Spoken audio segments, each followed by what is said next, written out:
Ito madali boy, huwag nyo nga akong kinikengkoy. Di ko na rin kayo kalibel, oy. Malaki na ang kaibahan, kahit magtanong ko pa sa iba dyan. Basta may alam niya na yan. Diyos ko naman pag di pa inamin, ewan ko na lang. O sige eto pa baka biting ka pa sa mga naririnig mo ngayon. Eto yung tipo ng isang beses mo lang maririnig sa engkada totoo. Dito para sa palakpakan, gusto ko lang ipangalandakan na hindi lang ako pang kalmahan. Nakantahan nyo nang di nyo nalaman. Yun lang ang ginawa kong hakbangan hanggang sa nagkapangalan. Habang yung ibang kunwaring nababawan, ginawa akong hagdanan ng daming nakulangan na hinaan. Kailangan ko pa yatang pakitaan, kaso nga lang di nabali. Baka sa'kin pamadaming mayabangan.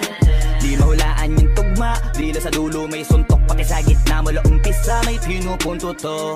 Magaling na sana sila kung di natututo. Dahilan ba't nawalan na papel yung iba at yun ang totoo. Di ko na din kasalanan ko, ayaw ko na magpaawat. Dire-diretso ang lakad, patunay na mga paay sa lapag nakatapak. Banat ng banat hanggang matupad lahat ng mga balak. Mapasa kamay ang hindi ko pahawak hanggang sa